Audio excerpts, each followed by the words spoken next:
on before, we raised the subject, is that the same thing? Yeah. Yeah, we raised it in January. Yeah. A couple of them raised it again. What are these, robots? I don't care. Yeah, they're, I was like, no, we were the highest. They're like, from Lion King, Hakuna Matata, when they're walking out. It is silly.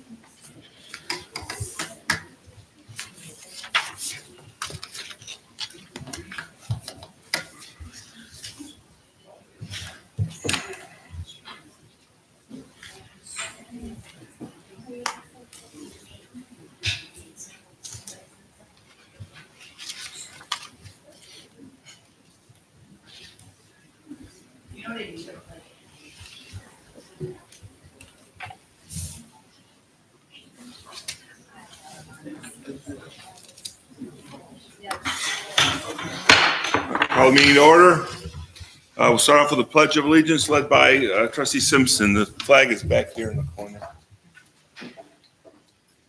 I pledge allegiance to the flag of the United States of America and to the republic for which it stands, one nation, under God, indivisible, with liberty and justice for all.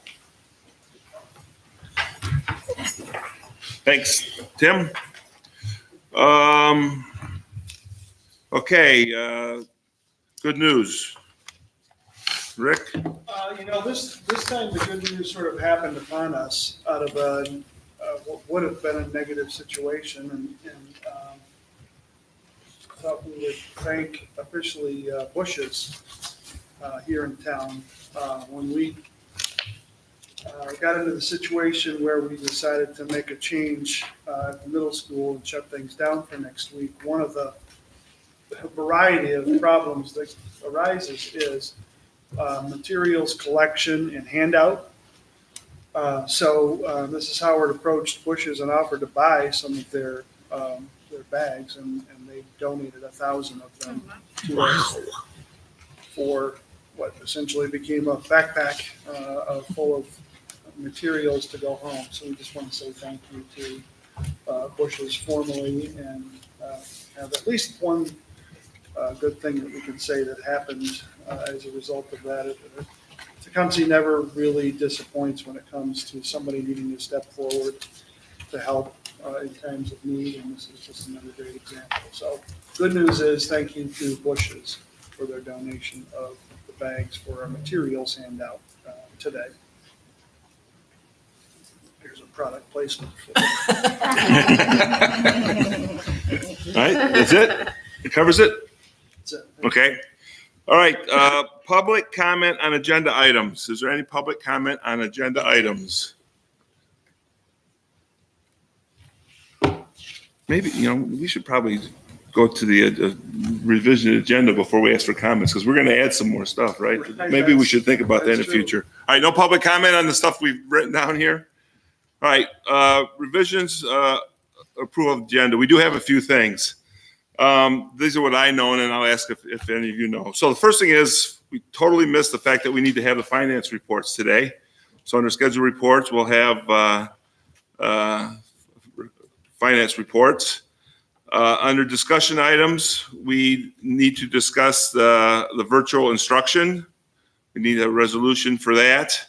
And then actually we go back to reports, and Trustee Brooks has asked, she wants to give a report on the LCASB, Illinois County Association of School Boards, the meeting that took place. So adding the finance reports and LCASB report, and adding a discussion item for virtual instruction. Anything else?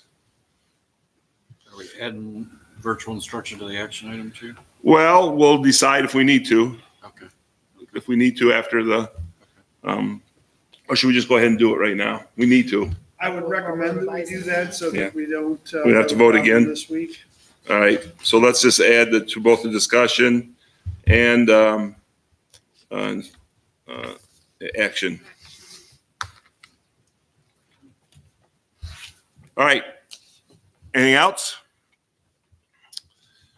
Then I'll accept a motion to approve the agenda as modified.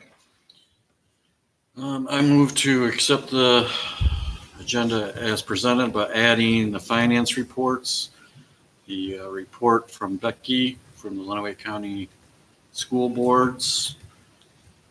Under schedule reports, discussion items, we're going to add virtual instruction, and action items, we're going to add virtual instruction as well.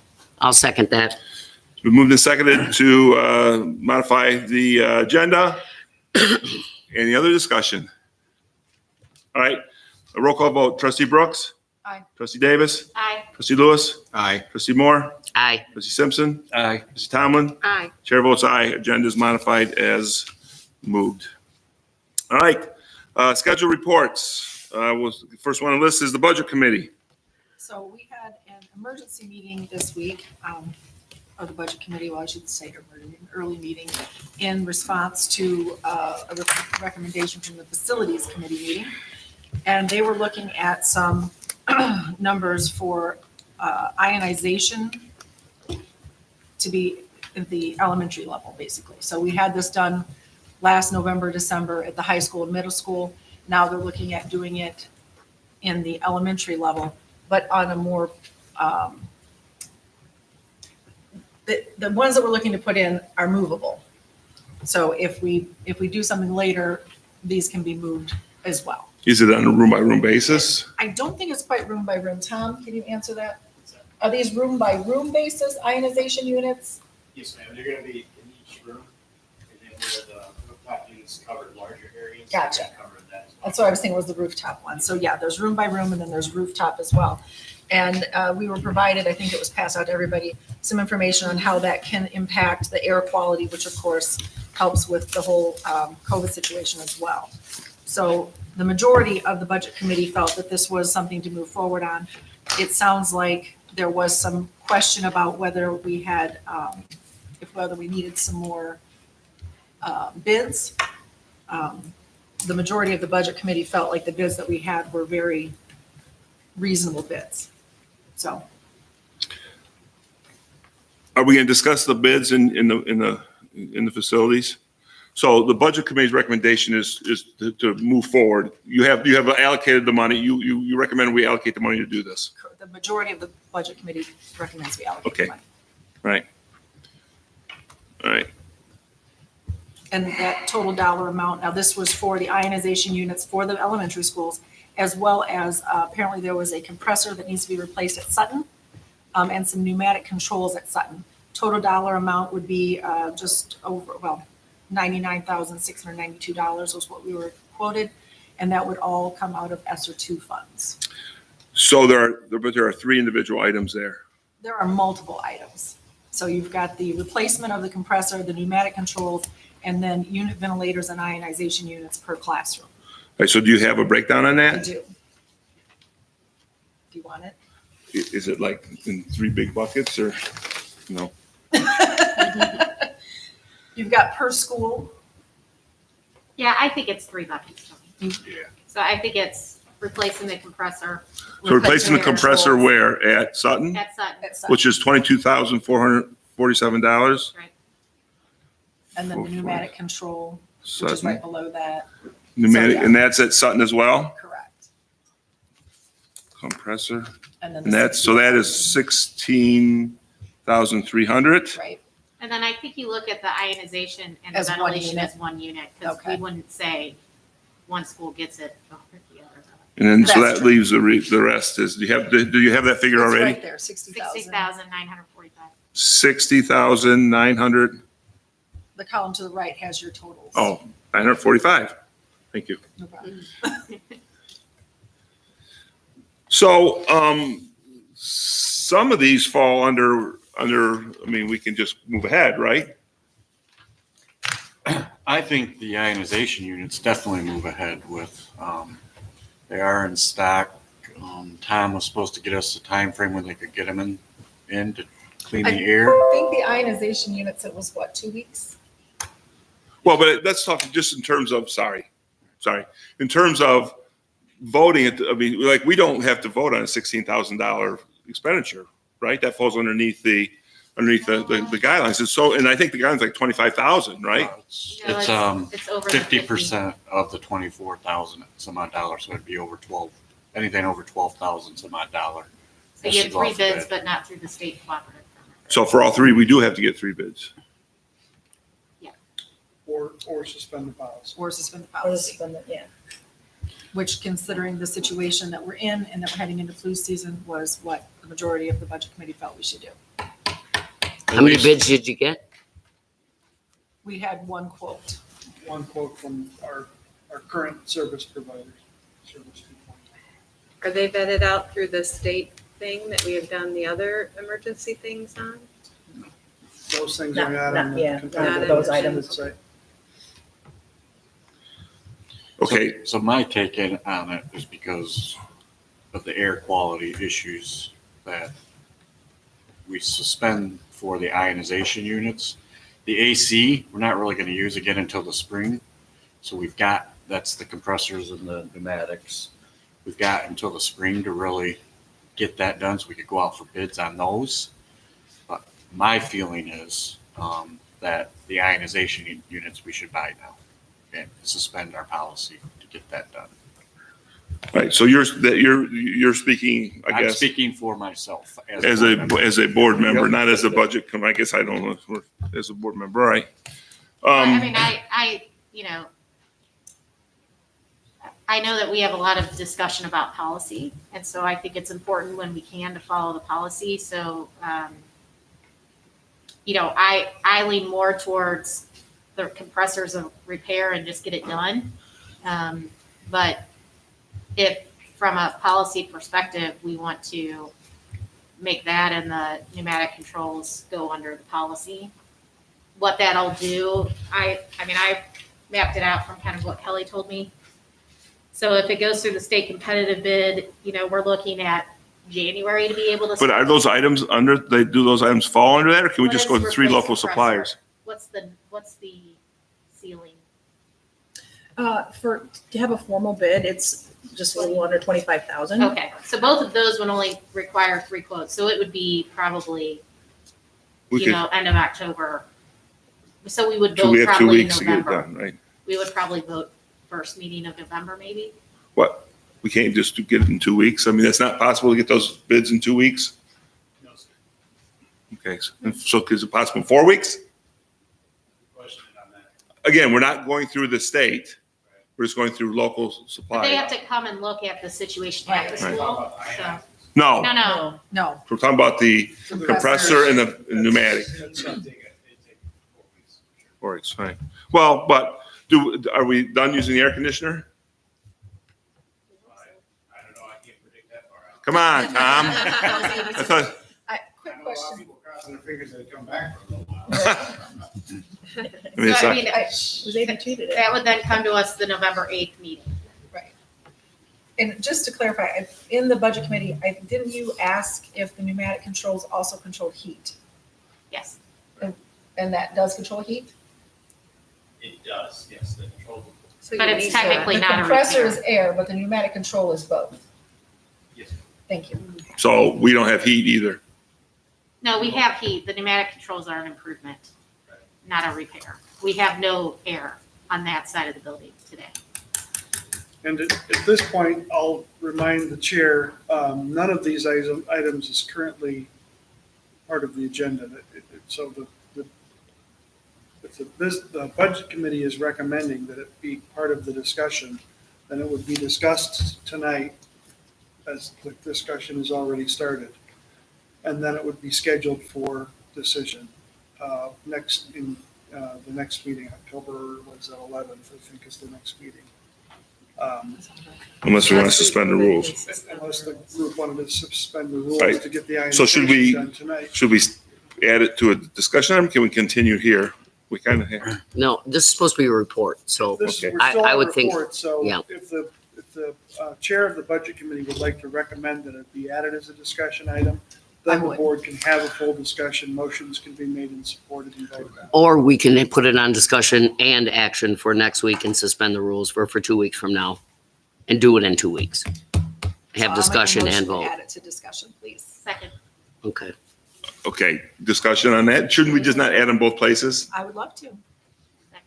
I'll make a motion to add it to discussion and action. So exactly, you're going to add to put the ionization on the discussion and action item and suspend the rules, put it on action items. so can we do that all under one motion? Yes. All right, Second. So we have a motion to add the ionization equipment as a discussion item, and then to suspend the rules and make it an action item for this meeting. Roll call vote. Trustee Tomlin? Aye. Trustee Simpson? Aye. Trustee Moore? Aye. Trustee Lewis? Aye. Trustee Davis? Aye. Trustee Brooks? Aye. Chair votes aye. So we've added.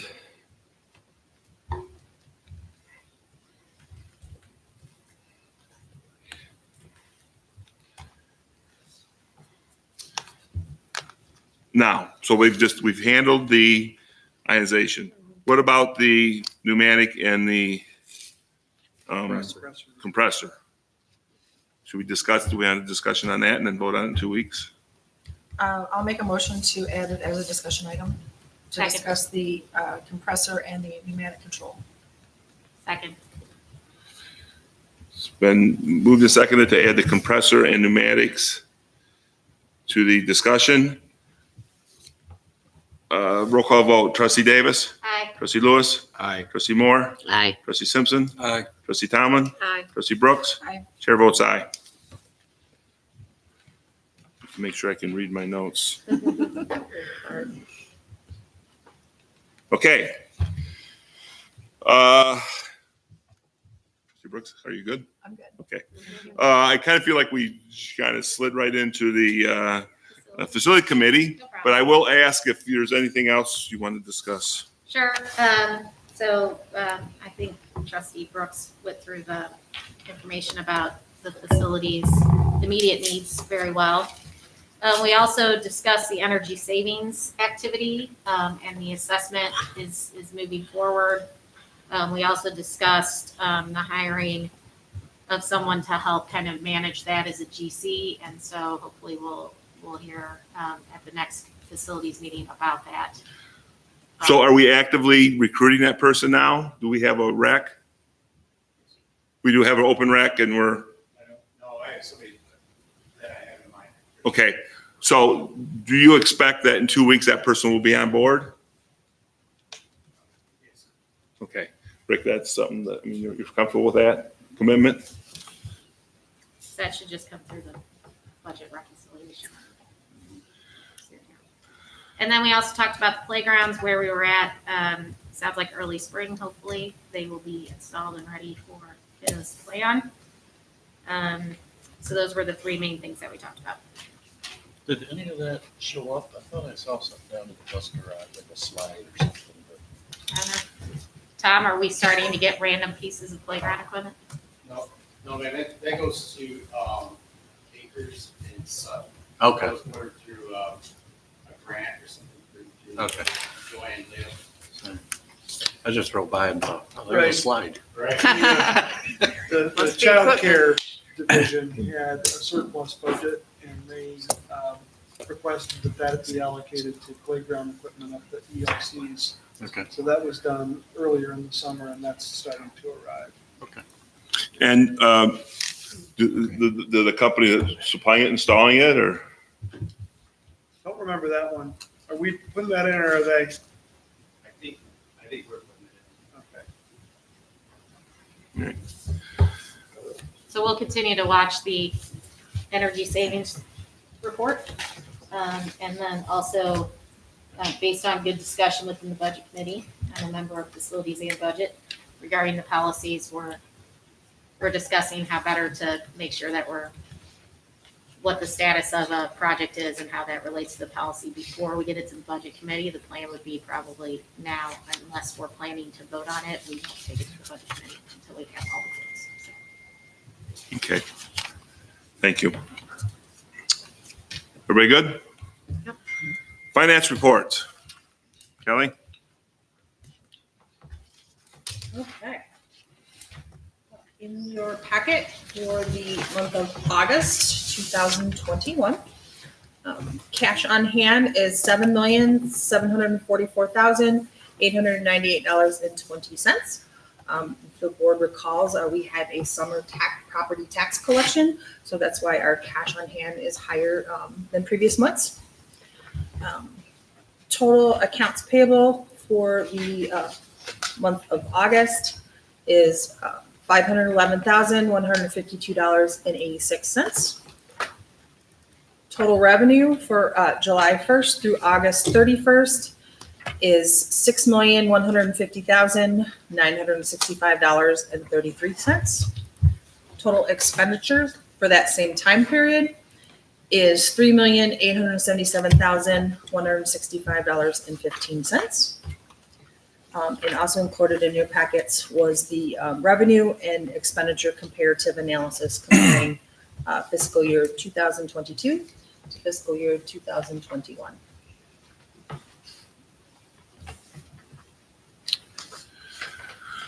Okay, I did have some questions, and Kelly answered those for us. I was watching the check registry, and I saw several checks written to individuals for exact amounts. And she explained, and I think all of you were copied on that was for fundraiser, right? Mm-hmm. And then the ESSER money, I was just wondering if the ESSER money was showing up in our cash on hand, and the answer to that is no. We kind of get reimbursed for that as we spend it, which is good because I didn't see it in the cash on hand, and I was happy to hear we haven't got it yet. Does anybody else have questions? I mean, we all know what ESSER is, but a lot of people in the public don't know what ESSER is. Does anybody want to explain this? What does ESSER stand for, Kelly? You want to? Well, here's putting you, or maybe Tim, do you know?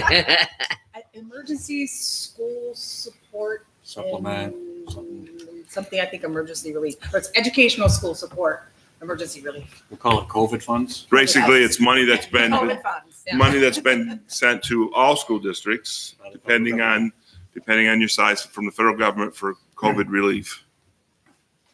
Correct? Yeah, and it can only be used for certain things. Yeah, and they're very specific as to what it can be used for, Such as air purification. such as air purifiers, which is great. Rightly so. Which is great. So good. All right. Anything else? Okay, then we will move on to discussion items. No, Leno. Oops, sorry, Becky. That's what happens when I can't read my own handwriting. Go ahead, Becky, please. Okay. So the LCASB met on the 23rd. That is the Lenawee County Association of School Boards. We had a lot of discussion, but the highlights of it were there was an outpouring of condolences, obviously, to Clinton. That was heavy on everyone's mind, of course. We received a thank you note from our scholarship award winner. The LCASB every year chooses a student, and I was actually on that committee and had the honor of helping select a student that was very deserving, and it was a Tecumseh student, so I was super happy about that too. Yeah, and so we got a thank you note from him, and that was very nice. They wanted us to remind everybody about the MASB Leadership Conference coming up, so if that's something that you are able to do, it's the November 11th, I believe, is the first. It's the 14th, 11th through the 14th. And we talked about a lot of upcoming bills that will benefit the schools, but none of them are there just yet. So we're not really ready to. That's more to come. So. And that was it for the LCASB. Oh, our December 10th is the legislative breakfast. So if anybody has information that they want or questions that they want put before the legislative folks, let me know and I'll be happy to present them.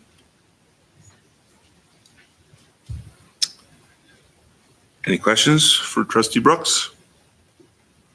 Thank you very much. All right, on the discussion items. The first discussion item is first couple are donations. So we have received a donation in the amount of $250 from Lee and Donna Andre. Andres wishes to extend their gratitude for the influence the Tecumseh Art Department has had on their daughter Monique. So we will move. We will have an action item to accept that. Any comments or questions on that? I mean, it's for specifically put it to the, Fire department. our department, yeah. One quick comment. I actually, Monique was a very talented artist when she was going to school, and it was actually the first print job I ever printed for anyone. Oh. Yeah? And so we printed some little postcards that she had for a showing that she was doing. So That's at so the time, cool. this is a long time ago. Yeah. But Mhm. so anyway, pretty nice to see that on there. And I think she married one of my good friends too. So yep. So she's responsible for your success in life? Sure. She gave it a kickstart. That's awesome. Awesome. Any other comments? Then secondly, we have received a donation from DMP Communications in the amount of $250. Funds are designated for use by the Tecumseh High School robotics team, number 3773. We did deposit that into their account. So that's awesome. Robotics is certainly something that's near and dear to my heart, so I'd love to see that. And we will again vote to accept that during action. Any other comments on that? Yeah, real quick. Sorry. No. We're getting a machine installed right now in the factory that is all robotic, and I would invite the kids from that robotics club just come over and check it. It's all pneumatic and it's pretty cool. So, Love to see it. yeah. Who is the Spencer Ruffner, isn't he? Spencer Ruffner's the coach at the high school. He's a I'll see him non-staff. tomorrow. I will mention Okay. that. I'll see him at a Yeah, Kiwanis it's thing tomorrow. pretty neat. So he's what? Staff? He's non-staff. Oh, non-staff. Community member who Mhm. works with the group. Yeah, I'd be curious that as and well. that's enough of my printing crap. All right. Virtual instruction. Pardon me? Virtual instruction. Yes, next on the discussion is the virtual instruction. So when we had this move to virtual by something larger than just a few students or a classroom, we were thankfully, I think, reminded by the LISD pupil accounting director to say, don't forget to have your board approve this statement. Last year, the approval of virtual instruction was a part of our virtual learning approach. So it was all part of that document and that plan, but this year, none of those things are in place. So in order for us to have virtual instruction and have that count as an attendance day, the board just has to have a resolution in their minutes that supports that. So have a resolution written. If somebody could read that when we move to action, I recommend its approval so that we can get credit for the days of instruction this week for the middle school. Yeah, I don't think the middle Better school add wants that to to go motions. another 5 days after everybody else is Let's off. try So, not to. yeah. All right. Any discussion on that? I mean, I think it's pretty straightforward, but we'll take action on that as well. Next is the discussion on the ionization equipment. So we kind of already been there, but let's maybe reset and I don't know, I guess. Yeah, I can read it. So as discussed in the budget committee report, Mrs. Brooks, reported by her. The ELCs and the ILCs did not receive the air cleaning apparatus that the middle school and high school did last fall. As we're seeing that COVID continue, we continue to see variants in those types of things, as well as we're moving into the flu season and the strep season. I know it's hard to remember, but before COVID, that winter, flu was tough on we the were school out. district. We shut down the schools a couple days to sanitize for flu. So for both of those reasons, Tom had been doing some work on looking at how do we put them into the ELCs and the ILCs. Of course, with the potential bond and maybe a new building coming out of that, we wanted to make sure that they were movable, that they could be used in any new structure that we may have as a school district. So Tom has confirmed that. So overall, that comes out to about $61,000. Actual is $60,945. That of course falls into the state cooperative bid program. But because of the timing, if we did the state cooperative bid program, we would have probably about an 8-week lead time to get the quotes out, to get them back, to allow them to see the facilities. We wouldn't install till January, February.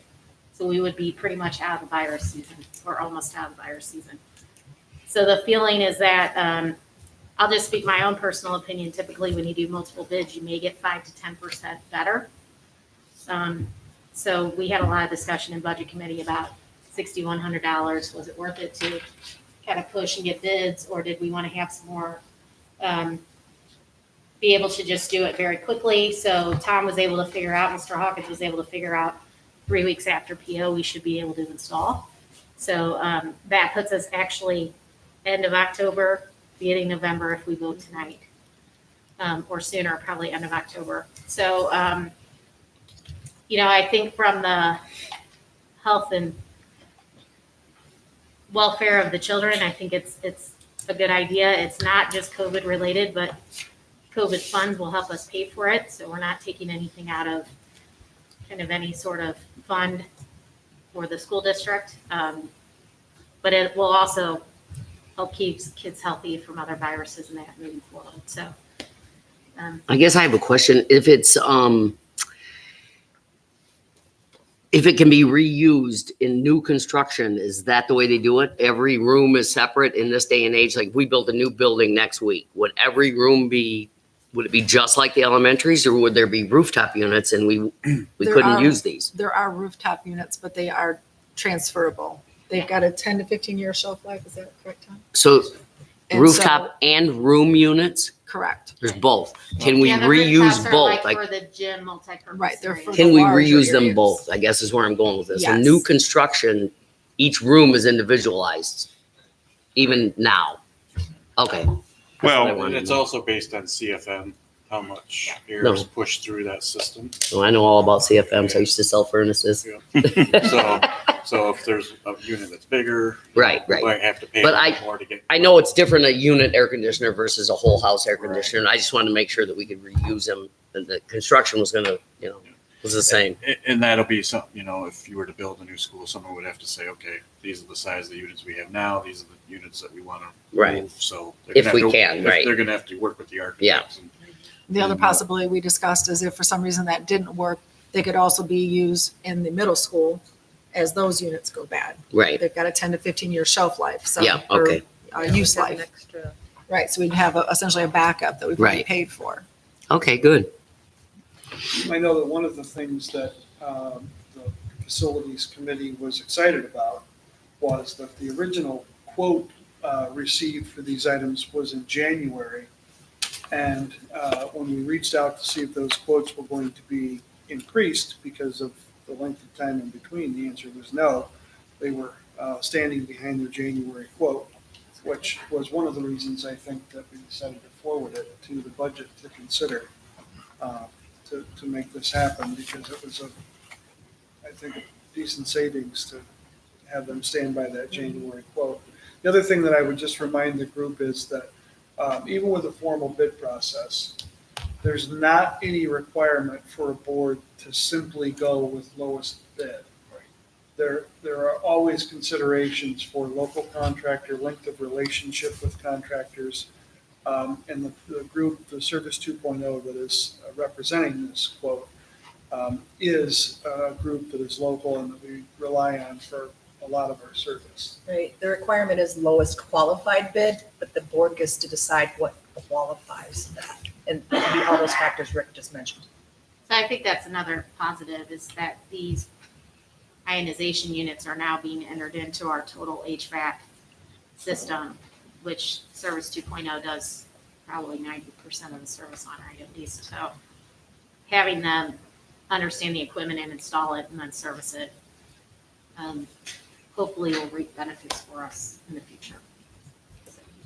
Do we have a firm date of when they can get installed by? I think we were told 3 weeks from PO, right? Isn't that what you Yep, said? 3 weeks from PO. How So, quickly can we get a PO out? Tomorrow. Tomorrow. all right. Well, so listen, you know, I understand, I mean, and I intend to support this, but I will tell you that one of the things I am a little concerned about is that and I understand this pandemic thing is new ground for all of us, right? And we need to move, but I encourage Rick and your staff to let's try to avoid this as much as possible, right? I mean, the policies are there for a reason. Certainly weren't even probably COVID wasn't considered when we made those, but I do intend to support, but I just want to make that statement, okay? Yep. And we do understand we're going to try to do that as much as possible. In a lot of cases now, because of the circumstances, because of the economy, right now, I would say being responsible with public money is as much about agility as it is taking time. So when you can do things quickly, you're probably going to get a better deal because you're going to be able to get things before prices move. So that's my recommendation. So I think too, Tony, from the policy perspective, I want to thank Mr. Hawkins. He spent some time with me after the facilities and budget committees kind of explaining his process and that to me. And we'll do, it's not really a change or anything to the facilities committee, but we'll make sure that we're asking, you know, from a checklist, those types of questions and making sure that what actually goes to the budget committee is if we decided we need to follow the policy that it goes to the budget committee, then if it doesn't, then making sure that it's very clear the need. So I think in this case, we all understand the need really well. Of course, in the future, you know, it'll be hit or miss. Maybe some of us will understand the need and some won't. So we'll continue to work on that as the facilities committee as well. But this was one that I think has been based on middle school, high school being passed in the fall last year. It's been something that's kind of been an ongoing discussion. So if we can, now that we know we can move the equipment, I think to close out this discussion and make sure all of our children in our system have the same safety level is important. I want to reiterate what Tony said, and I mean, let's face it, we got the first bid in January, and it's the end of September, so we could have discussed this a long time ago. We could have okayed it pending increased cases, and we could have pulled the trigger like that. So I just think we need to plan ahead. We shouldn't have 20 changes to our agenda right before the meeting. And we shouldn't have to constantly suspend policies. That's all. I'm just saying we need to really work towards that. Yeah. Thank you. Anybody else on this topic? All right. Next is the compressor and pneumatic controllers. So those are both for Sutton ELC. So the compressor on the south side of the building. So Sutton has 2 zones, if I'm correct. I'm looking at Sutton people. So the south side of the building has no air conditioning at this point because the compressor has died on us. As well as if you've ever been in Sutton, the 2 sides of the building function independently, and sometimes it's a lot worse on one side of the building than the other. Changing from kind of a mechanical pneumatic control to more of an electronic control will allow that control to be a little bit better. So for those of us who understand mechanical versus electronic, that makes a lot of sense. So that's why all your cars today have electronic power steering now. But same kind of concept. So these 2 things can be done separately. They're not super related. Of course, the controls will help with heating, but it's not required. The compressor is a repair. But we could, I guess, based on the fact that it's end of September in Michigan, you know, consider that we could go out and request those bids. As long as we made sure that things could get, you know, installed by March, right? Because those kiddos and teachers and administrators have already been through a pretty hot first 3 to 4 weeks of school. So that's just something to consider. And then the controls just make it easier to support that building.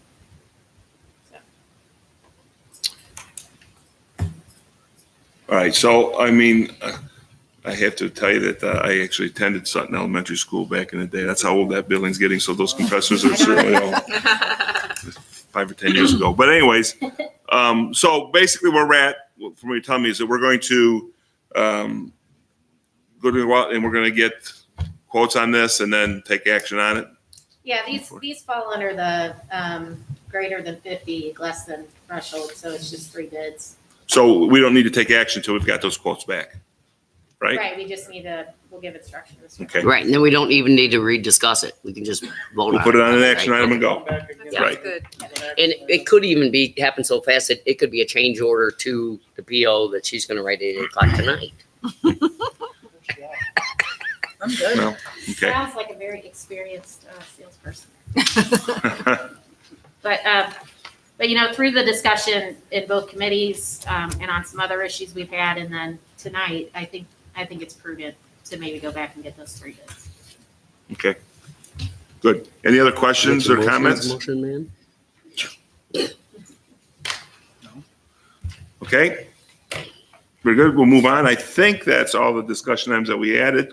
Am I correct in Yes, that? sir, you are right. Looks good. All right, we'll move on to action items. Tim? Yep, bear with me. Find them here. Yeah, you You got the motions? In here. take a copy.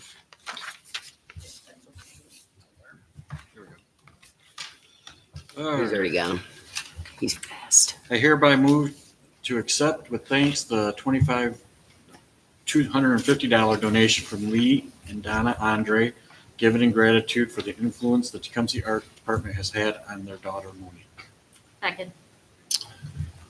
It's been moved and seconded to accept the donation from Lee and Donna Andre. We'll have a roll call vote. Trustee Simpson? Aye. Trustee Moore? Aye. Trustee Lewis? Aye. Trustee Davis? Aye. Trustee Brooks? Aye. Trustee Tomlin? Aye. Chair votes aye with thanks. Thank you very much, Mr. and Mrs. Andre.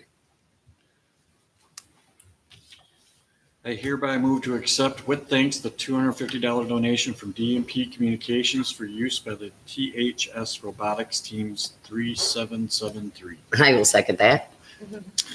We moved and seconded to accept the donation from DMP. Any comments or discussions? A roll call vote. Trustee Moore? Aye. Trustee Simpson? Aye. Trustee Tomlin? Aye. Trustee Brooks? Aye. Trustee Davis? Aye. Trustee Lewis? Aye. Chair votes aye with thanks. Motion passes. Michigan Merit Diploma. I hereby move to accept the implementation of the Michigan Merit Diploma as presented at the September 13th, 2001 board meeting. Second. 2021 board meeting, sorry. It's been moved and seconded to Second. implement the Michigan Merit Diploma. Any discussion? Yeah, I have a couple more questions on it. So how do we stop somebody that wants to, I know they said they got to have credit deficient, but how do we, we're public school. So if we offer it to one person, don't we have to offer it to everyone? We offer the opportunity to apply for it, and then the restrictions are in the language that were provided to the board. So a student would make application in their senior year when it appears clear that they're going to be short graduation credits to get it to come. When they have no other choice. So they would apply. There would be a panel discussion that would include high school administration and staff, and they would be the group that would decide, does this particular student meet the criteria for applying for and working on a Michigan Merit Diploma. So they have to approve that for that to happen. But what if a student applies in ninth grade and says, I just want to do the Michigan Merit, and I understand that. They can't apply until they're a senior. Okay. But You have to be a senior who's not on track to graduate. Is that correct, Mrs. Morgan? if we ran that by the attorneys at all, make sure we can't get sued over that, discrimination or Right. anything, age Yeah, discrimination. they're in support, and I talked with the superintendent from Adrian Community Schools today. Okay, He's the other district in Illinois County that has the merit diploma. okay. Their view is that it's good in a few cases every year, somewhere between 3 and 6. where just circumstances of life have held a student back from being on track to graduate, and the best thing for that particular student is to become certified, qualified, and employable as soon as possible. So they don't use it as a magic tool to solve every problem. It's issue specific to the needs of every student in their organization who might need it. And they use it sparingly. It's a last resort kind of thing to try to get a kid moved on and into the workforce. And this is just through the virtual academy, correct? For us, it would be just through the virtual academy. For Adrian, they use a separate company. We have our own, so we retain the FTE. So these students will go through TVA. They would graduate essentially from TVA. And we've talked to a couple of you about that being the logo on the final diploma, would be a TVA diploma. And the Michigan Merit Curriculum. And there's actually. Yeah, and that does say Tecumseh Public Schools, and we talked about maybe change that to Tecumseh Virtual Academy, just so we're clear that it's not a Tecumseh diploma. Yeah, and the student transcripts would still read Tecumseh Public Schools for all the credits that they received previous. You don't change the transcript, but the diploma itself, the piece of paper that would hang on their wall. What do you get when you graduate from TVA? They get a TVA diploma. Oh, okay. So it's not exactly the same as Tecumseh.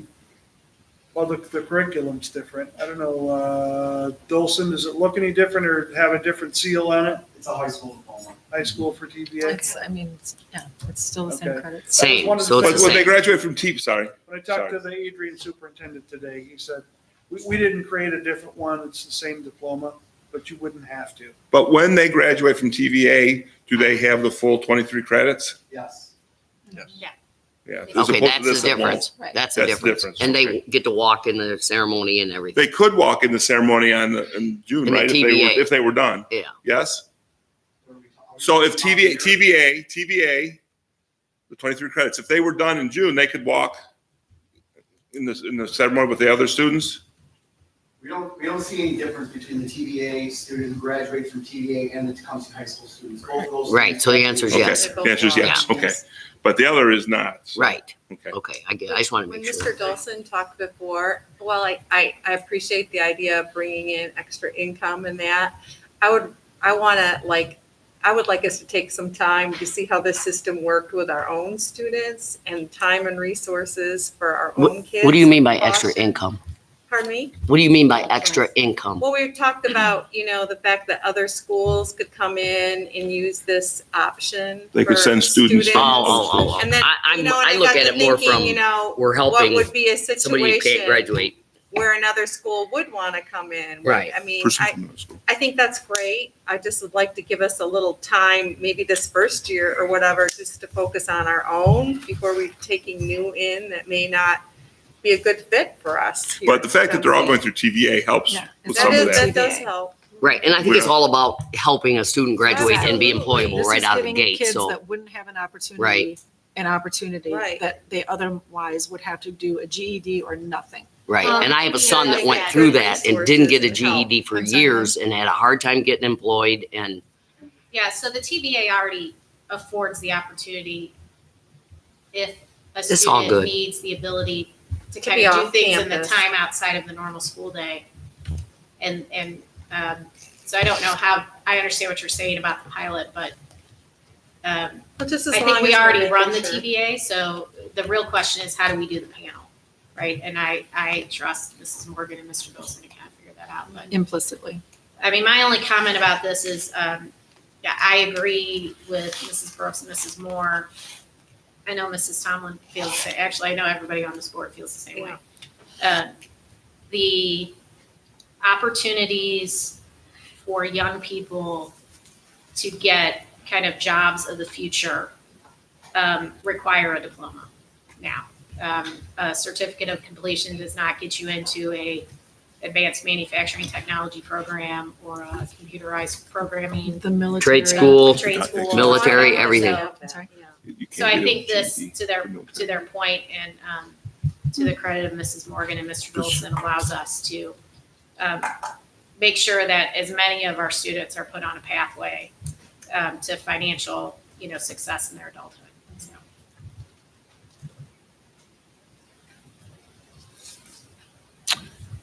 Any other discussion?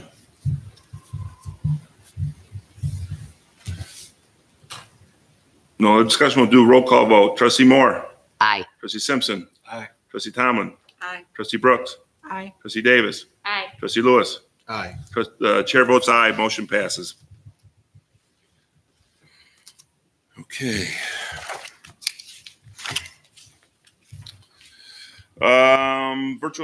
Virtual instruction. The board. I hereby move that the Tecumseh Board of Education approves our already approved in-person courses to be taught virtually in the event that the need arises during the 2021-22 school year. Second. Moved in second to allow the teaching staff to teach virtually. Any discussion on this? Roll call vote. Trustee Brooks. Aye. Trustee Davis. Aye. Trustee Lewis. Aye. Trustee Moore. Aye. Trustee Simpson. Aye. Trustee Tomlin. Aye. Chair votes aye. Thank you, Rick, for bringing that forward.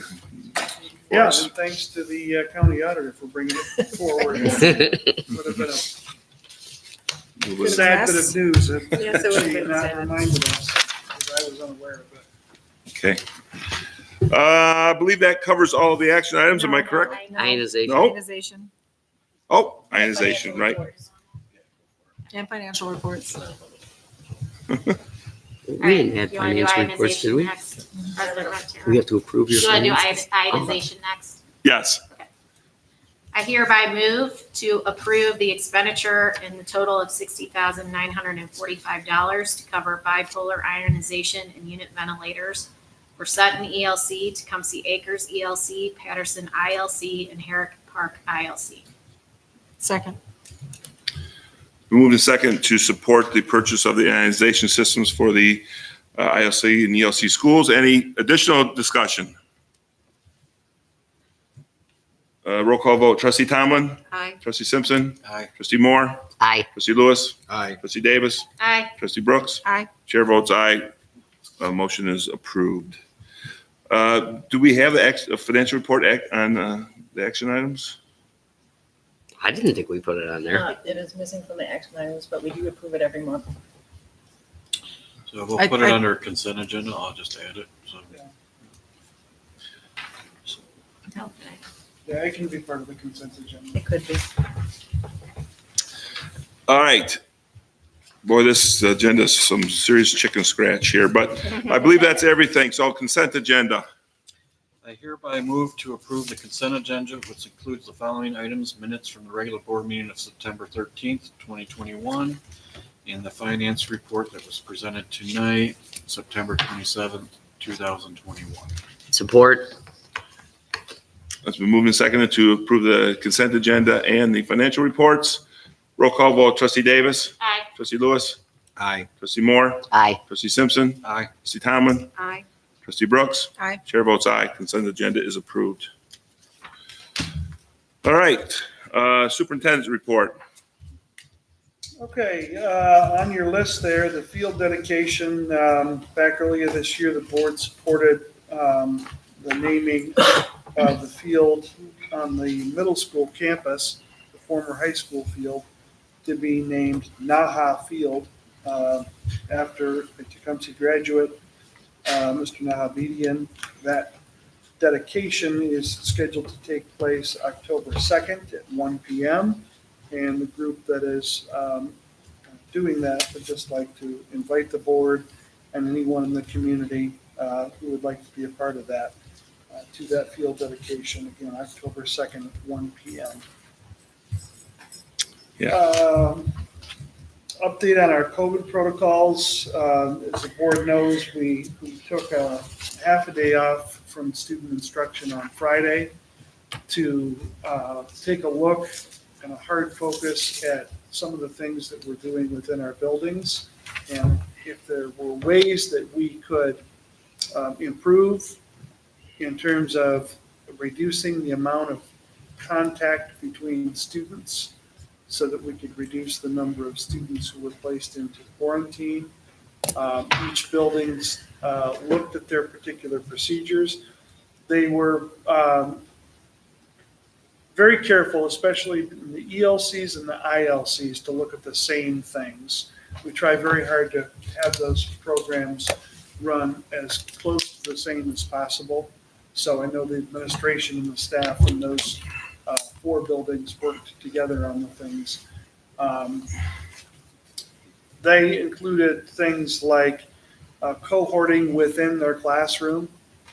There's, I believe, a color system. Megan and Kristen are both shaking their head. Yes, so I'm on the right track.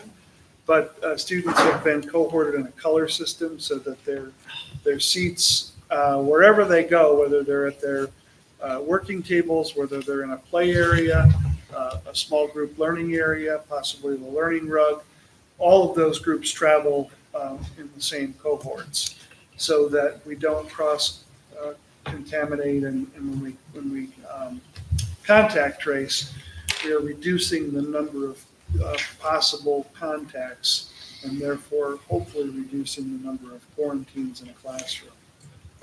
We know that the way things have transpired, that tracking the virus is difficult, but if we can do some things to contain how many people are impacted by a positive case that comes to the classroom, then we can reduce the number of people who lose learning time because they're in quarantine.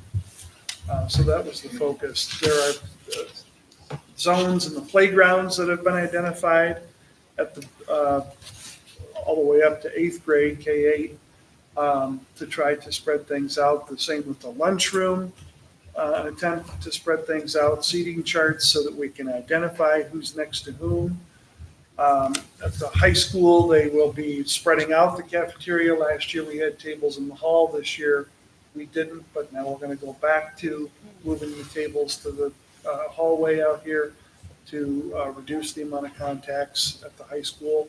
Right now, our numbers, I even hate to mention it, but right now, the high school seems to be the lower end of the people affected by positive cases.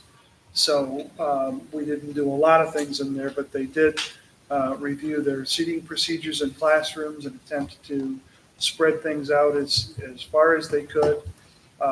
Ventilation in the building, obviously you addressed it tonight for the ILCs and the ELCs.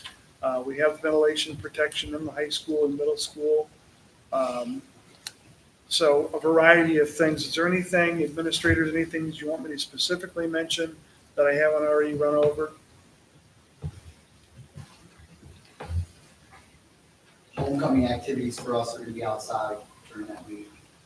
So we won't be in the gym. Okay, homecoming activities outside, and that Including reminds me, dance. some other large group activities like assemblies and dances and things like that we had hoped to be able to do, we're not going to be able to do anymore. So, we started out the school year with grand expectations and high hopes, and now we're having to constrict a little bit as a result of how things have gone. So this is a step in a direction to try to reduce the number of our kids who are put in quarantine. So let me get this straight. So if somebody tests positive, if I test positive, I come to a board meeting, but I'm completely asymptomatic. I don't even know I have it. I just was around somebody who was sick and they say I have it. You still have to, are these sick people, or are they, somebody comes to school sick with the COVID and then other people, we have to quarantine the whole school? Because we, in the contact tracing protocol, you have to trace back 2 days from the first sign of symptoms or the positive test. So if we hear of somebody. So they're saying they can give it 2 days before they're symptomatic. We could find out on Saturday that a student or a staff member was feeling ill and got a rapid test, and the test came back positive. So then our work goes back from Saturday to Friday and Thursday, and have to check, where was this student all day Thursday and all day Friday? Was this like what they did at the end of last year, or is it totally different? Well, at the We end of didn't do last- contact tracing, Right. I thought. As of the 11th of May of last year, for the rest of the school year last year, there was no more quarantining of positive cases. But we were still 100% masked and 100%. We had all of the other protocols in place, but there was no quarantining for close contacts. That was changed in Okay, the end of last school year. At the beginning of this school year, a new flow chart came out. and that had this in it. and had, Okay, the same contact tracing rules as we had last year. The things that can exempt a person from quarantine would be if the positive case and the close contacts were both masked, then the masked close contact would only have to quarantine if there were symptoms. They would have to monitor symptoms for 10 days and report results to the health department, and then isolate away from school. They could come to school, but at home they were requested to not do anything else. The other thing is that if the close contact is vaccinated and shows no symptoms, then they also monitor symptoms, report to the health department, and isolate home away from school. So, good those are grief. the rules. Okay, So So how what are our- what our- how are we looking at the mask of two masked individuals? Isn't that rather difficult? It Without is, 100% it is pretty masking? difficult. We asked, one of the protocols that we asked people to do in this work on Friday was, if they could, in a particular classroom, identify in their seating chart where a student sits who is routinely masked, to identify that. And that's simply to make things go more quickly when it comes to contact tracing that gets done by the building administration and the district nurse. So I think Um, kind of the beginning of the school year discussion about if it's not a rule from the district, asking teachers to kind of keep track of that, because it could change right now, right? Parents could make different decisions. Have we considered, like, for example, my children masked at school. I could call the middle school office and say, I volunteer for you to put on a list that my child is masked.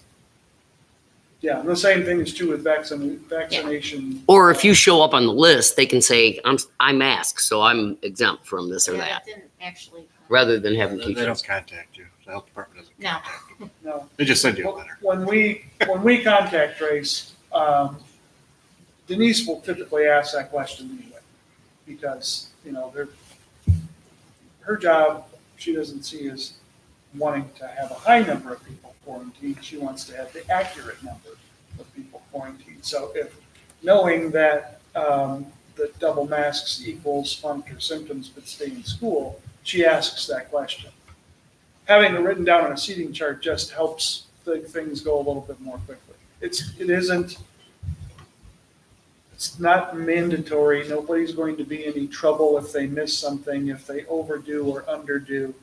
It's something that we want people to write down if they're pretty confident that every day that a child is seen wearing a mask in class, that you put it on the seating chart.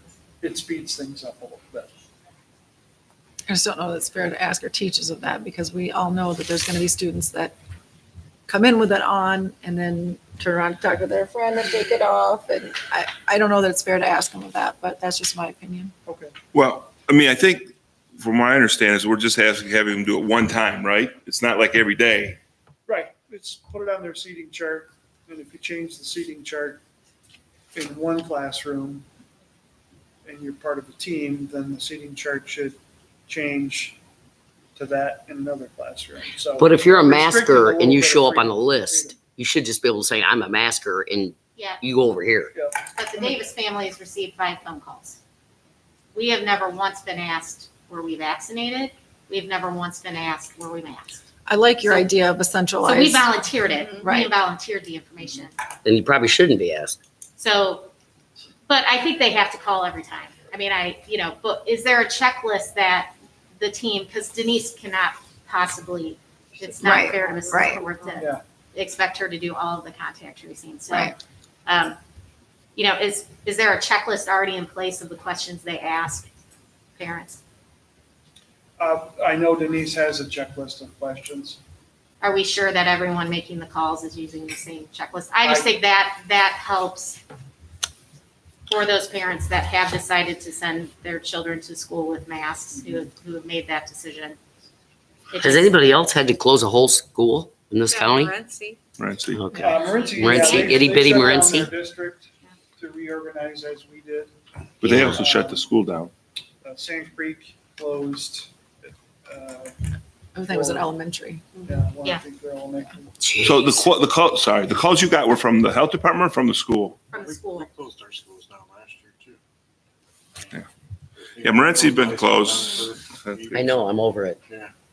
I'm just wondering if there's like I Yeah. said, I like your idea. If, you know, this is what you choose, let's have a chart or a something to sign up for that takes that off the teacher, so it's not their responsibility. Okay. I mean, that was one of the things we kind of talked about last year was, were we gonna make that, how can we make them enforce the mask policy this year? That was one of the things we talked about at the very beginning. I don't know. Well, we're not requiring them to do that. Right? Right, I know. Yeah, but with the current decisions that we've made as a school district, we've added a whole lot of variability to the system. Right. That wasn't there last year. So they're also trying, you know, all teachers have bigger classes this year because we went back to full in person. Right. It's just kids who are in a room 100% of the time are now moving around. There's just a lot of variability we put into the system. So it's just something to think Something to think about, yeah. It's definitely a heavier lift for the upper grades because the kids move around from class to class. Yeah. In the lower grades, it's probably not as large a task. And this is something you could get in trouble for not following the guidelines of in tracking 1,000 kids and putting them all out of school. I wouldn't say trouble. I mean, it's safe. you just want to be accurate. You want to be accurate with the contact tracing. So the more detailed that you We try to be safe every flu season. I know. Okay. So that's how things went on Friday and went well. You know, we're asking people to do things that they don't necessarily like or want to do, but that was our approach this year, was to start open and restrict as needed, and we needed to change because we were not having the results we wanted. So we're going to try these things and monitor progress. Speaking of progress, the Building Futures Committee will get together again on October 7th to resume the work that they had been, and they'll be coming to the board, I think, with a recommendation in late October for the board to consider possible upgrades to the district's facilities. So look for that. And then the strategic planning initiative, I've updated the board on this. I'm very happy that MASB has given us who I think is their best person to work with the district, and another person who's a former superintendent that is going to be working with her because they're training this person. And It's like getting 2 for 1. And they're both really quality people to do this work. So we're getting the A team on this, and I feel very fortunate that it's going to result in good things for the district. So the October 25th board meeting, we will have about an hour work session prior to the board meeting that those people will be working with the board, and then there's a schedule of getting input from the administration and the staff, and then there are longer full-day workshops where they'll be here in January in the district. 2 sessions with staff, 2 with students, 2 with community. So all encompassing and like I said, directed by some people who are very capable. So we look forward to that. And then I sent you an email earlier today because it was brought up to me that Tecumseh was on the low end of subpay in the county. So I sent out a quick survey to superintendents. I didn't get a full response, but you have the table that I sent to you. Yeah. It's true by this list that Tecumseh is the lowest in the county, but we're also tied with every school but two. Adrian upped theirs to 120 recently, so Onstead followed suit. There's a few schools that I don't have reports from. I'm told they're also $90. And there are some schools who have upped it for retired teachers' subpay. So it's not anything that I'm asking you to take action on. I want you to have the information. Just simply upping pay probably isn't going to address the shortage of subs and the fact that our building administrators have a problem every day of covering vacancies. But I wanted you to have the information that it's gone up again. Yeah. We upped it in January. No, it was with previous board. Okay, so it was before the, I think it was before it was like late last year. John was here, right? John was here. Yeah, and it was late last year. It was, we were Zoom meeting, but yeah, I mean, I wasn't part of the board, but John and I were sitting here saying, no, we need to make this. yeah. So the previous board, just for clarification for the world, I mean, we raised our sub pay to be, I think, higher than everybody else. That was the goal. we were ahead And- by $5 and now Yeah. stakes have been raised again. And I guess other people are watching what we're doing because they've done it. So, Yeah. so I guess, If the board is interested in having a discussion about it at the next meeting, we can put it on for a discussion. I would be Yes. interested. I'd like to understand at the next meeting how much some facts about how much problems we're having, details. We need 10 a day, we're getting 2 or 2 a day. There's And is it all about the money anyway. or is it something Right. else that people just aren't there? Yeah, there's a shortage anyway, but if you Right. have a choice of making $90 a day or $120 a day. And some of that may well, change as, Tecumseh, I like you, but as $30 is $30. that's right. Self-assessment. Right. The self-assessment on there. Oh, okay, and then I think that in your packet was, No, we haven't got that yet. you don't have the board self-assessment yet. Okay, that's right. Yeah, I know that Veronica checked on that, but I got a little distracted at the end of the week last week and I forgot to get her. Okay. With good information reason. updated on that. All right. So if you could get that to us, sometime late Yeah, this week, I yeah, we're not appreciate it. gonna hide it from you. As soon as it Yeah. comes in, it'll be yours. Thanks. All right. Any questions for Mr. Hilderly? How was the wedding? We can cover that My daughter afterwards. said that it was the best day of her life. So There I'm you go. gonna call that a win. There you kidding. go. Perfect. For sure. Congratulations. All right. Anything else? All right. So item scheduled for next agenda. I mean, obviously we'll have good news, some discussion items, action items. We'll have action item 2 for the if possible, for the condenser, compressor, and the pneumatic. I'd like to have a discussion on the subpay and anything else that'll come. I think that's everything from there. Just another thing maybe for the next agenda to consider. is we are getting close to spring sports. Vans, school vans, we haven't discussed it in a while. They're probably no more available now than they I know were that, but 6 months we ago. If anyone at the table is aware of that, it's me. But I think if we could maybe see where we're at on that, continue to have that at a regular clip, I think it's important, not only but you also have, choir events, science events, those types of things where those vans. Robotics events. Robotics events. So that's just, let's try to keep it on maybe a quarterly. I know this. Once we get vans, we're gonna have a board meeting in a van. As long as it's got a Tecumseh wrap on it. That's right. Okay. Mobile, are we gonna go to different neighborhoods? Visiting school. Road trip. That'd be awesome. That would be awesome. Anything else for next agenda that I've missed? All right, it's time to move on to the closing. It's now time for public comment. Do we have anyone who'd like to comment? Okay,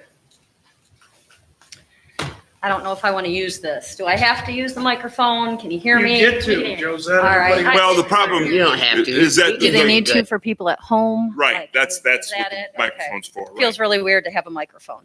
At any rate, good evening, board. For those of you that don't know, my name is Josette Richardson, and I'm a lifetime resident of this district.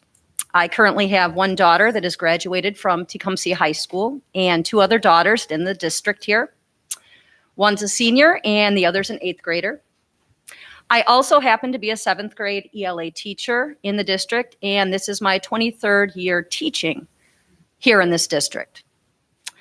With that being said, I'm standing here before you representing the 7th and 8th grade teachers at Tecumseh Middle School. We are currently one-to-one with our technology in both 7th and 8th grade. This year has been the first year since 7th grade has been one-to-one that I have not been allowed to have an extra device in my classroom for student use. I have been told that Chromebooks are only allowed to be issued to students, not teachers. While I understand that Chromebooks are for student use, it is imperative that teachers have an extra in the classroom. We are a digital age, I know. What is not a great idea, though, is removing any and all extra devices from the hands of our students. I was told that the students need to be responsible for their Chromebooks, which I totally agree with. However, we are talking about 12 and 13-year-old children. On a daily basis, a Chromebook is forgotten at home, uncharged, and sometimes just acts up. Pesky computers. It is during these times when having a spare available in the classroom is beneficial for our students. I'm asking the board to please allow 7th and 8th grade teachers to have an extra Chromebook housed in their classroom instead of being housed here at the high school where they are currently located. Teachers have in the past, and this flexibility enables and enhances smooth operations in the classroom. Thank you for your time and consideration. Thank you. Thank you. I forgot to mention before the last speaker, I'm going to put a timer on this. There's a 3-minute limit, so we weren't there this time, but I do want to mention that. So is there anybody else? This will beep at us when the 3-minute time is up, okay? Sure. I don't think it'll take that long. All right. So my name's Darren. I have 3 kids in the district. I've lived here since '92 on and off. All 3 kids go to school masked. All 3 kids now have COVID. So we're now in the first month of school, and I think they've been in school for a week total between the having to quarantine because of other kids in the class, and now the whole school shut down. So I'm not really surprised we're here. I mean, allowing some kids to not wear masks is like having a section of the pool set aside for peeing. You pee in the pool, it gets on everybody. So without this mandate, it seems like we're just going to be going through this all year long. It's just not sustainable. And I've seen the signs, my child, my choice, and I was really empathetic with that. It resonated with me having kids. I don't want anybody to force anything on me, but if you're in a public school, it's like being in a public pool. You're not allowed to pee. So I just, I appreciate that you guys worked on some new protocols and trying to come up with some new ideas. That's really great. But I just don't see how this is going to be sustainable without a mask mandate. Because somebody else making a choice is now affecting my children. Not to mention my business. I run a small business, and I've now had to cancel the last week and a half of work because they were in quarantine, and now they're at home, and I can't work anymore. So I don't know what to do.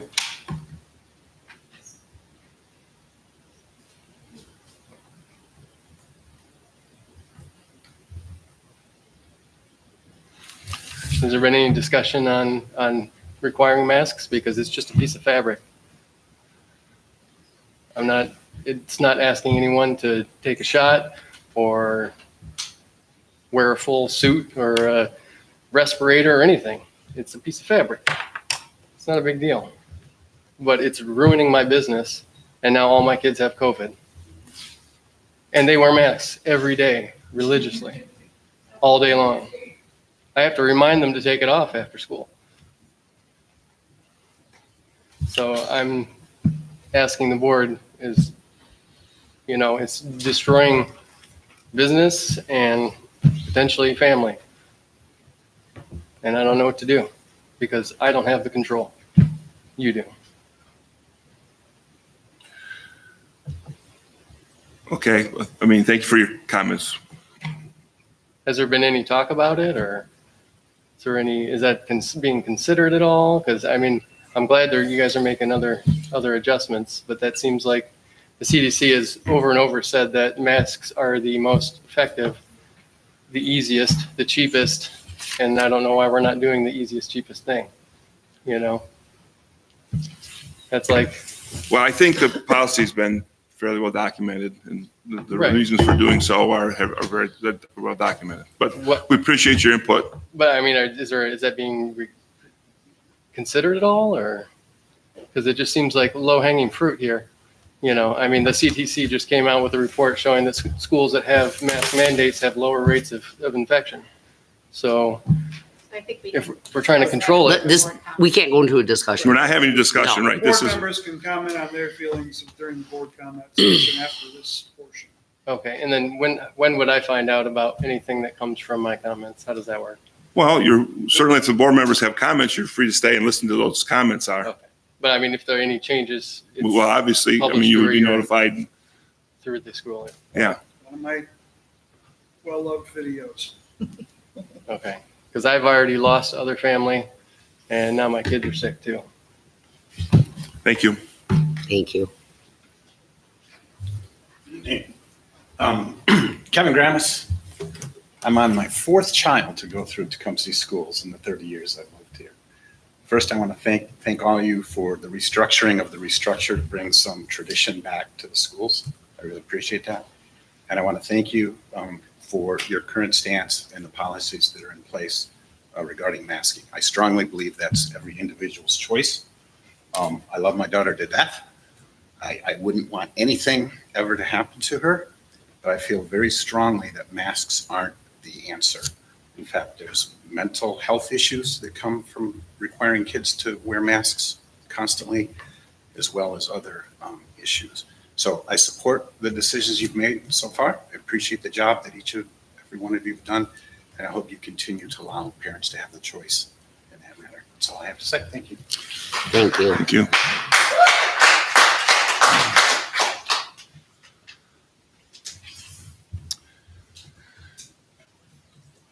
Other public comments?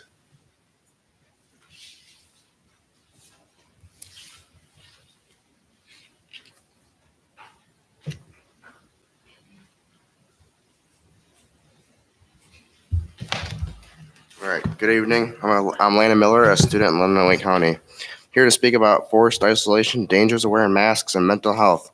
Since school started this year, others, including myself, have been quarantined due to contact tracing and identified as a close contact with someone who has COVID. When myself and others have gotten quarantined, we were told that the only way we could come back early was if we take a test that turned negative, or that was negative. A test that's not FDA approved and has a known carcinogen on the swab. When you're quarantining kids, that does two things. One, making them miss out on their education, and two, creating mental health issues for them. Over the past 18 months, and students during the quarantine, school closures, stay-at-home orders, and shutdowns of businesses deemed non-essential contributed to the surging rates of depression and suicide among kids and teens, according to the CDC data showing a 24% increase in emergency room mental health visits for children ages 5 through 11 years of age compared to 2019. Among teens ages 12 through 17, that increase is 31%. Last summer, it was reported by the CDC that 1 in 4 young adults contemplated suicide. These are not the statistics for me, but I witnessed myself and others around me who suffered from depression due to COVID measures, quarantines, and mask mandates. A high schooler in Maine, Spencer Smith, took his own life after leaving a note that said, and I quote, "He felt locked in his house and the peer separation with remote learning was too much for him to bear any longer." His father said in response to that, "The kids need their peers more than ever now. His father, Jay Smith, said they need face-to-face contact so that they can let their emotions out. Kids and teens are struggling mentally for the following reasons: no consistency, no sports, no outlets to relax, no normalcy, and no reassurance. We, the students, are fed fears for the teachers, coaches, stressed parents, news, and celebrities who get paid to push this stuff. Last topic is dangers of masks. Now listen up. When wearing masks, kids will feel dizzy, lightheaded, and have constant headaches. The reason they feel this way is because of a thing called low blood oxygen levels. When this happens, it causes the body to not function properly. Too little oxygen can cause the following problems such as headaches, shortness of breath, and in severe cases, it can cause interfering with heart and brain functions. Symptoms of low blood oxygen levels include, but are not limited to, headaches, shortness of breath, faster heart rate, coughing, and confusion. If you really think these masks are protecting you and others, they aren't. Several experts, and even the people that created masks, have said the holes in the mask that pass the oxygen are much larger than the particles of COVID. That means COVID can enter or exit your body anytime it wants. Masks are ineffective.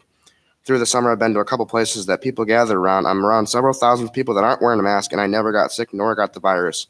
Schools are not required to follow the rules of the CDC, local health department, or the governor, even if they call them mandates. They are not laws. Requiring masks in the school systems are illegal according to Michigan legislature, revised school code, section 380.1307B, which states any restraint that negatively impacts breathing is prohibited under any circumstances. The 14th Amendment states no shall make or enforce any law which shall abridge the privileges or immunities of the citizens of the United States. I truly believe that if you want to wear a mask or get vaccinated, that's your choice. Now, one more thing. I feel these words that I'm going to share are beyond relevant to our current situation. Former President FDR said the only thing we have to fear is fear itself. Stop trying to cast fear into the students.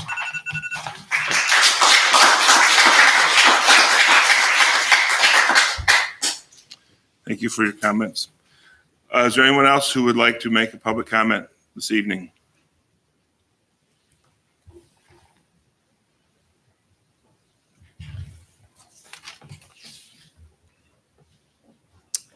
I'm a grandmother of 4 children in the Lenawee County Schools. I feel bad for the fellow that was just up here with 3 children that wear masks and still got COVID. That's common sense. This what this young man just said. If you look it up, the holes for the virus to go through are much smaller than the holes that you need for the oxygen, guys.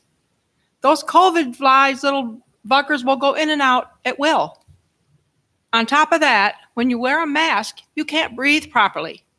We see adults doing that all the time. Policemen never wear a mask over their nose. You can't breathe. You need the oxygen. With low oxygen level, you have dizziness, lightheadedness, and you are asking school children to do this. They get confused. They can't think work. They can't do their work properly. Too much carbon dioxide, because you keep breathing it back into your body, causes us much of the same issues. My grandson right now is not having to wear a mask in school, and I congratulate you for that, and also for the vaccine choice. But he has to wear it on the bus because a federal mandate from Biden says you have to wear them on the bus. This child is on the bus in the heat after school for an hour wearing a mask. We've had school bus drivers from Avon tell us, beg us to stop that because these kids have no air. There's no air in the buses. There's no wind that comes through. They come home with headaches. My 10-year-old grandson suffers from a headache every day, and it's strictly from the mask. He's miserable. He doesn't know what to do. He comes home, he's just sick all night long. What? Why? They need oxygen. See, their immune system is growing at this point. They have to have some kind of germs to go through their system so their immune system becomes strong as they grow older. If they don't get that now and they don't have the immune system strong, when they get older, they're going to die faster. Now, this young man that has 3 children, you need to keep your immune system strong. For instance, lots of vitamin D3, lots of vitamin C, lots of zinc. Now, back to the tests. These tests, please, you people on the board, find out, I can't think of the name right now, find out the man that designed the tests, the PCR tests. Find out what he says about those. Those are not ready to be used for what they're being used. If you recycle them more than 14 times, they're not adequate. They're not inadequate. They're not right. And this whole thing that we're going through and putting these kids through and putting you guys through depend on these PCR tests. This is so important to children. Every one of you should be researching these PCR tests until you know what's going on. We do it. We know there's antigens on the end of these swabs that are going into our brains. I had one test done May 20th. You know what? I've lost some of my memory, and I have the pain in my feet and in my fingers, and that's from that test. Thank you.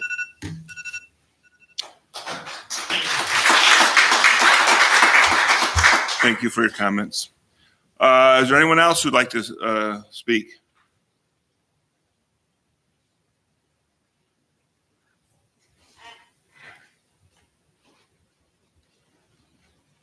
Hi, my Good name is evening. Melissa McCabe. I'm a school of choice parent. My daughter is a sixth grader at Tecumseh Middle School, and we homeschooled at the beginning of COVID because we did not like this back and forth of being in person, then being at home. I mean, my daughter regressed. It was terrible. It was awful.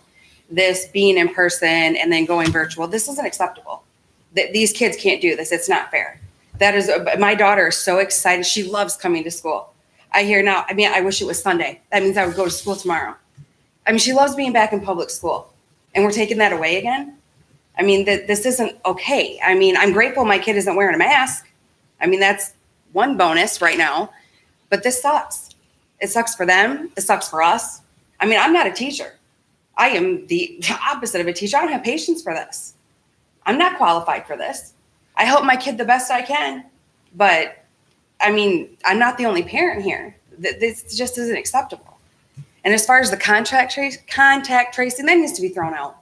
That's not beneficial to anybody and any of these kids. It's 100 times more work for these teachers and people in your positions. And putting these kids in these groups that move around the school. Come on, some of these kids probably don't like the kids in their group. And yet they're stuck with these kids because of contact tracing. That's not fair. That's not an enjoyable experience. I'm glad she likes to come to school. Granted, my kid isn't going through that in the middle school, but I do have a son in Head Start who may potentially be in that group next year. And I hope it's gone by next year because that's just not right. I know you guys are working hard and trying to come up with solutions, but these aren't the right solution. I don't know what the right solution is. I don't, but I just know that this isn't it for my kid, for their kids, for any of these kids. And that young man over there, he hit the nail on the head with everything he said tonight. And I second everything he said. And I think a lot of us here do. Thank you.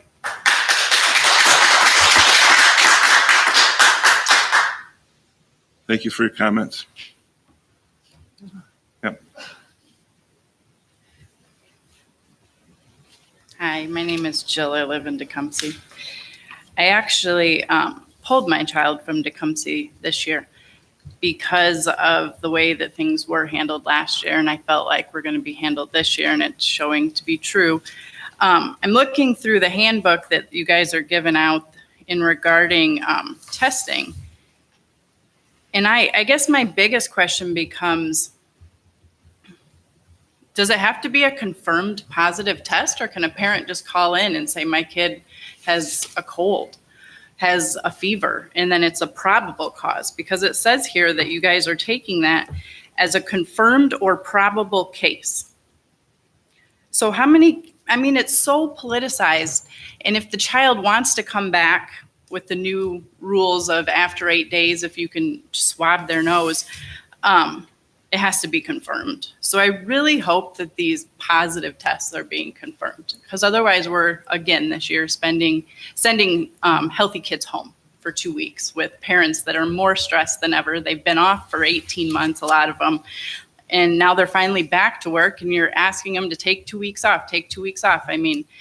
That to me is not for the better good. And if masks work, why did we quarantine at all last year? I don't think that's the solution. I think that kids are especially going to get sick this year because they were more or less isolated a lot. A lot of parents isolated their kids. And so, and this idea of putting children's names on lists that are masked, that's ridiculous. I would, and my child wouldn't be on that list because he doesn't wear a mask, but then he's just assumed to be the anti-masker. Like, can we stop labeling these children? They're children. My child last year was sent to the principal's office multiple times because his mask went down below his nose. I mean, that was part of the main reason he wanted to come back, because of how much trouble he got. And his teacher had the whole class masks made for him. Like, that's not your position to give my child a mask. Have it made for them because you didn't like the way his was wearing. And he specifically said that because his mask fell too many times, kids wouldn't play with him. Like, we have to realize these are children. They are not dying. I mean, my last thing would be, and I know you can't answer this, but, and last year I know you didn't, are you tracking to see if there is if the close contacts, if any of them even get sick? I mean, what evidence is it to show that this is working? So it would seem like close contacts, if we were going to do this and take people's liberties and privacy away, we would at least be tracking to see if it's useful.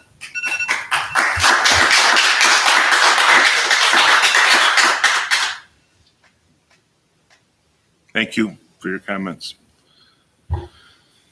Anyone else? Any other comments from the board? From the public?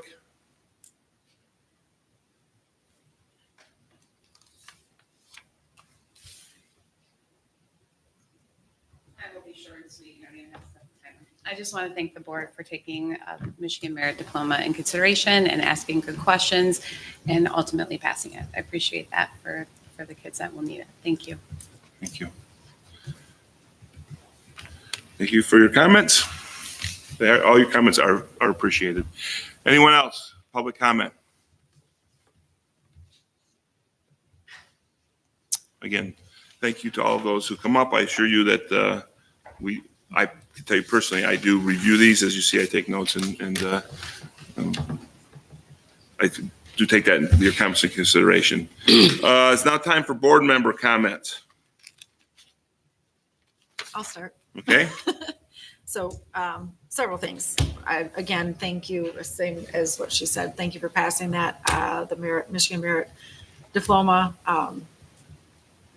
The students that will help, you probably never know about them, but they will appreciate it.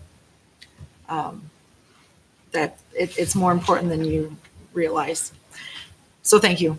Thank you to Jennifer and Mr. Dolson for bringing it again, and thank you, board, for passing it.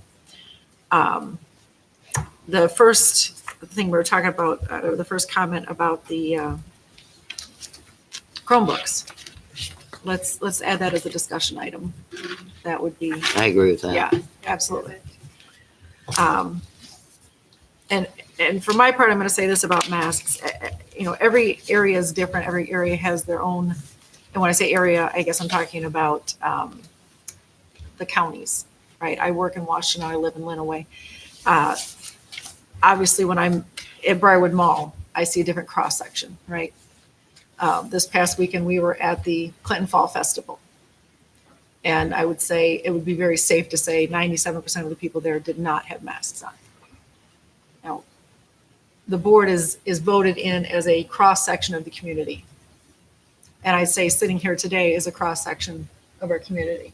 We have some masked, some not masked. We have business owners, we have parents, we have grandparents. I'm still proud of the way that as a community we have decided this will be a parental choice. That's my thoughts on it. Thank you. I can go next. Yeah, absolutely. First of all, good news.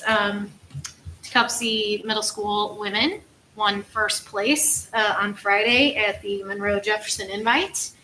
And number 2, his father is sitting right there. Mr. Kevin Grimes, his daughter Karina. Cross country? Cross country. Karina's a star, just wait and see. That's what I got to say as her across the street neighbor. So I also wanted to thank Kelly for stepping in today on the notes. We appreciate that. And I want to thank all of our administrators and teachers for all the hard work they're doing to manage a difficult situation. Pandemics are difficult, and quite frankly, the information changes every day. And so I think it's really hard, to Mrs. Burke's comments, it's really hard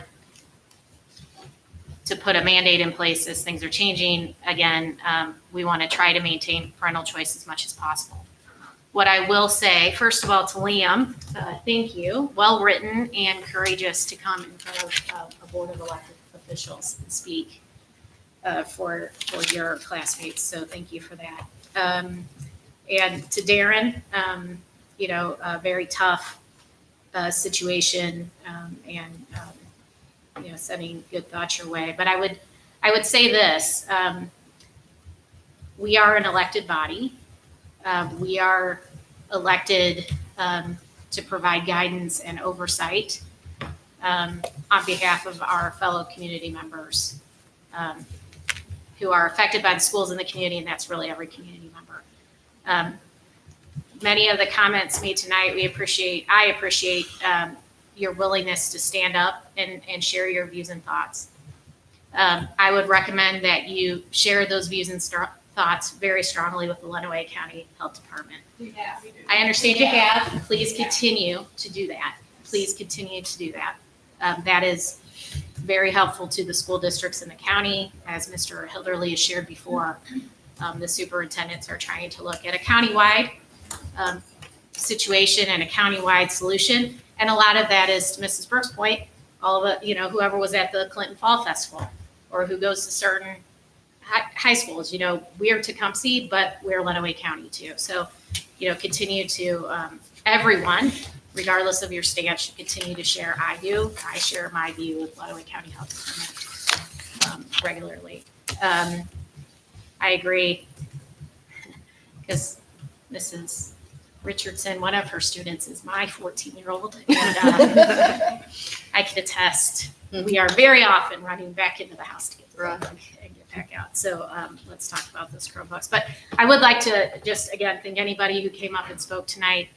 I'd like to thank the board. I think we're having very good discussions about how things are running and proceeding in the district. I think I'd like to thank Rick and his staff, Mr. Hilderly and his staff, for the work that they're doing, not only on COVID, but on some of these other issues as we're moving forward and trying to go into strategic design and some of those other things. But there is one thing I have to say. During public comment, it is extremely difficult to get up and speak. It is especially extremely difficult when you know you're not the majority opinion in the room. And while applause is acceptable, to me, laughter is not. And I was really bothered by the laughter when one person came up to the microphone and spoke.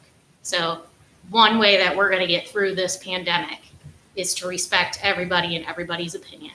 And so I just, applause is fine, but laughter, when you're speaking to a large group and you're the minority opinion, we talk a lot. We have norms now on the board of how we behave towards each other. And I'd like to see, I believe in Tecumseh. I believe in the people of Tecumseh and the kindness of the people in Tecumseh. And I would like to make sure that is shown in all aspects. And especially at our board meetings, I'd like to see that. So thank you. Thank you, Lynn. Many good points. I'll make a comment. Okay. I'm the biggest anti-masker this side of the Mississippi. I think the whole thing's been ridiculous. I've always thought it was ridiculous for every reason everyone has said. If I can't breathe fresh air and decide what goes into my bloodstream and up my nose, then I am not free. So I would fight the contact tracing and the depth of it. And if you're not sick and you don't have symptoms, you shouldn't be quarantined. And I don't know if we can get in trouble, but I certainly would look into it. But let's face some facts here. You need germs. Everybody needs germs. Masks decrease your immune system. They cause increased cases of bacterial pneumonia. That's a fact. Even the CDC reported that from studies they did on the Spanish flu. So let's not pretend like we don't have data that shows us what direction we ought to go in. When you look at the global deaths, they're not any different than they were the year before or the year before by population. Where'd the flu go? There's no flu now. You can go right on the CDC website and look. And more importantly, if you look at the risk of death, it isn't there. It isn't there for me. And I'm 64 years old almost. It's my choice. If I'm more likely to die in a car crash probably, but I still drive. Sometimes I even talk on the phone, which is even more dangerous. So that's all I got to say. It's so frustrating for everyone. I totally feel for all you people. And I never wore a mask. I would be like, okay, just so I didn't get yelled at. And then I'd be around the corner in Myers and it'd be gone. And then I'd be high-fiving all the non-mask wearers. And then I'd get in trouble and I'd put it back on. But I can't breathe. It's horrible. I could never do it. I could never work all day with a mask on. And parents were home all last year, for God's sakes. It's a mess. And I just can't go along with it anymore. So that's all I got to say about that. Thank you. Sorry. Don't be sorry. I know. The We're a mix. cross-section of the community. I know. That's what we are. That's what we're supposed to be. Right. Anybody else? I have something, but I think I'd like to start just our condolences to our friends in Clinton. Oh, yes. Obviously tough times. And then, it seems like I say this every meeting.